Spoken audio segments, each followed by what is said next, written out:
If you're a writer who's in need of a little inspiration, or a reader who's just curious about the writing process, then here's a place for you.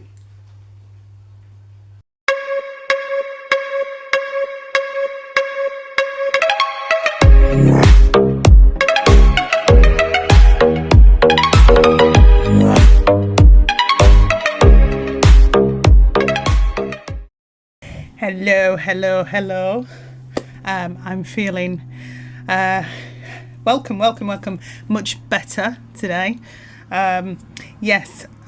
So this is another rendition of my poetry collection, which is called A Brief Encounter of Consciousness, Affairs of the Soul. Okay, so yeah, I am going to be doing, let's have a look, just another In Search of Her Truth today. But before I do that, I just want to,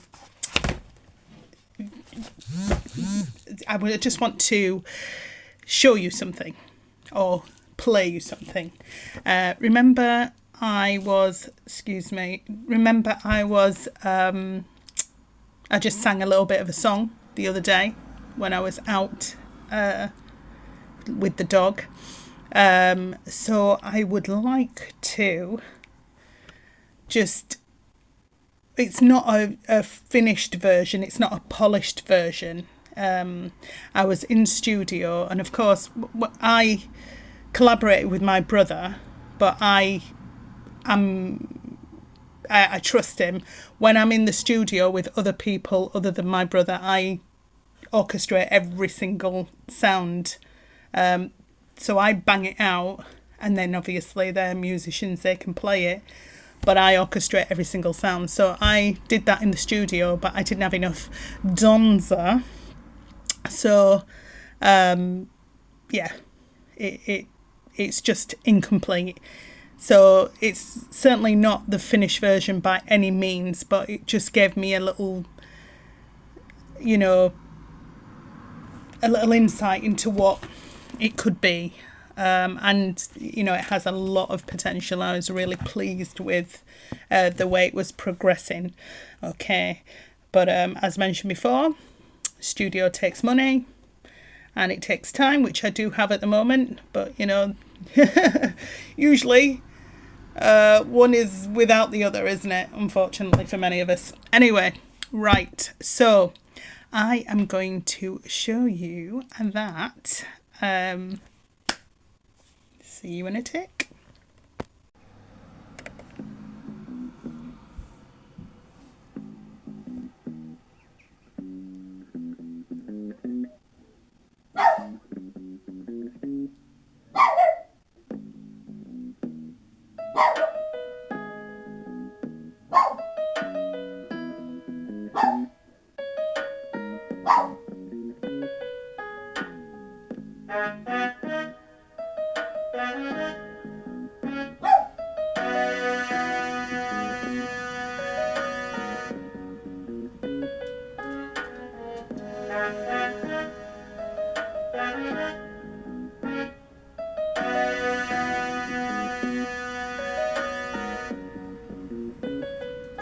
Right now, my heart is heavy.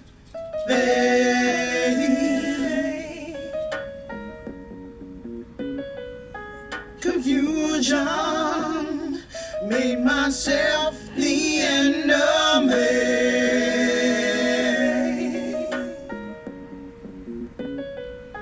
Once life felt it had no limits yet.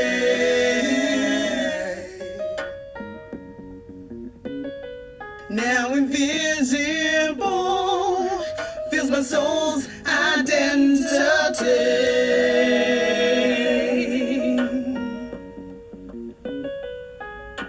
Move out, move out, move out, down. Move out, turn it around.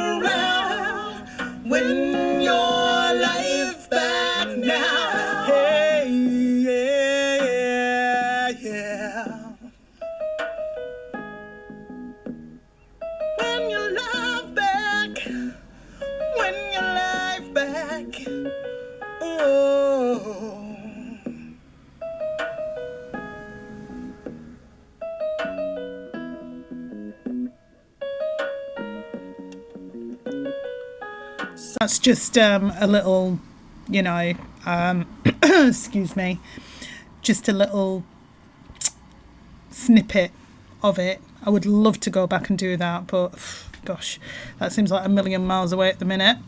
But yes, and of course, I write songs for people. If anybody wants a song, I'm happy to assist. Okay, hit me up. All right. Right, okay. I just unfortunately lost about 7 or 8 minutes of footage, which is really annoying.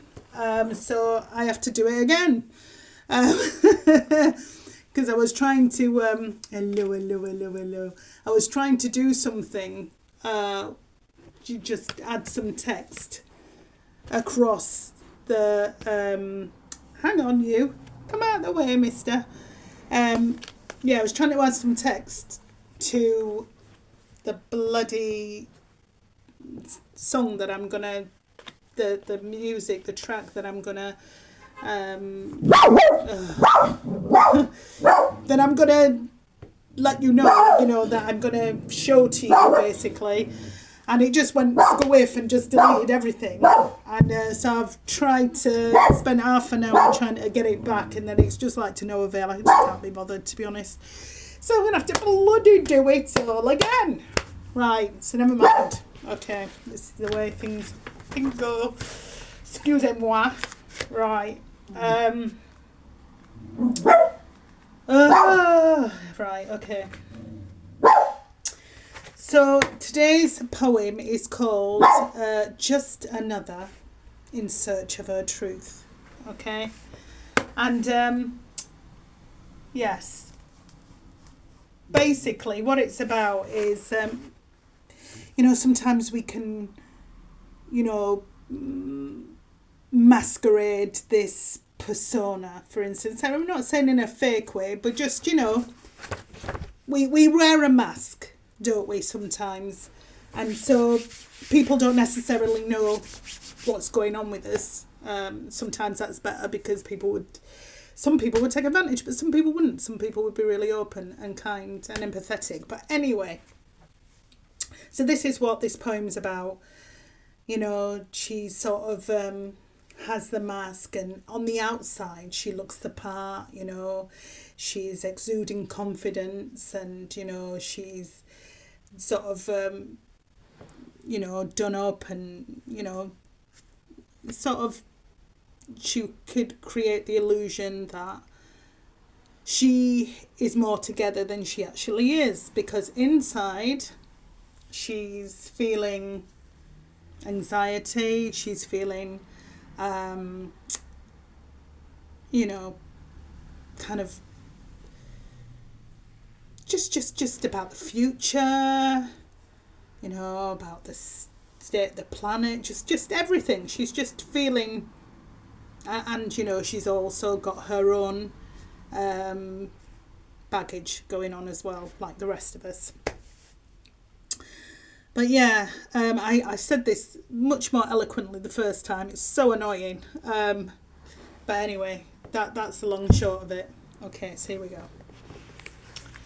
Georgie, come on, dear. Come on, Jojo. Come. Mwah. Okay, what's the matter with you? Right, okay. So this is called Just Another in Search of Her Truth. Yes, it is. Okay. She walked with masked emotions down the street, like worries had no place in her world. A coat of confidence seemed to align her. Her eyes seemed to beam and whisper of a carefree spirit. Though while she walked, she wondered where her feet would lead her years from now. She knew she shouldn't, must try to keep in the present.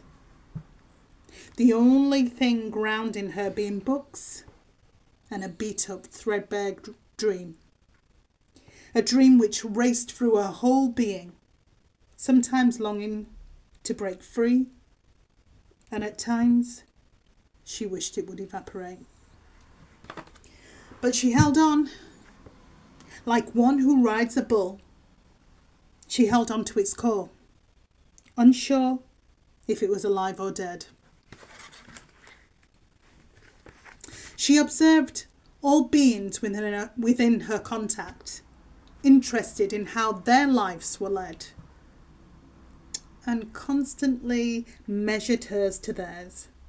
She knew she shouldn't, must try to stay focused on self.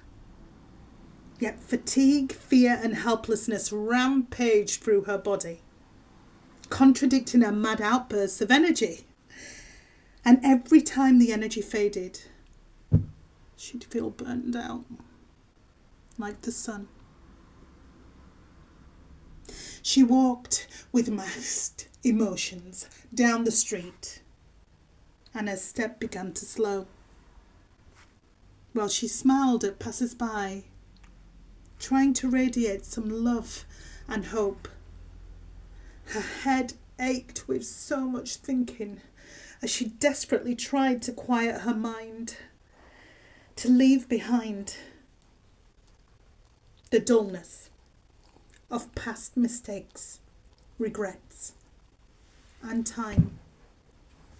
Time now badly spent. Time now gone, but badly spent, wondering where her fire went. Time now gone, but badly spent, wondering where her fire went. And if she doesn't live her dream, then what? And if she doesn't find her love, then who? And what will become of this heated passion, of her heated passion? And what will become of her heated passion? A passion able to warm many souls. I must change, she thought. Her heart skipped a beat at the sound of the panic-stricken voice within her. Its violent plea stabbed at her heart and awoke every corner of her mind. I don't know what to do yet, she smiled. But as dear God's my witness, I will find a way. Oh, I am shattered now. Oh, sorry. I just spent half an hour, like I said, and then I'm just doing it again. Like I said, I'm doing fine, but whew, God, the fatigue just comes on rapidly when I overdo it. So I am going to stop. It's a shame about the first footage, and I can't. It's hit me like half the day to sort of get that out of my system now because it just was flowing. But never mind. Okay. Hello, Josie. I will see you next time. Okay, and I'm certainly not going to try and do that bloody footage again now. I'm just leaving it plain. Because I was trying to do something fancy and then it all went squiff. Alright then, hon. I'm going mad. What am I calling you hon for? Never mind. It's all good. Alright. Whoo. I'll see you next time. Take care. Bye.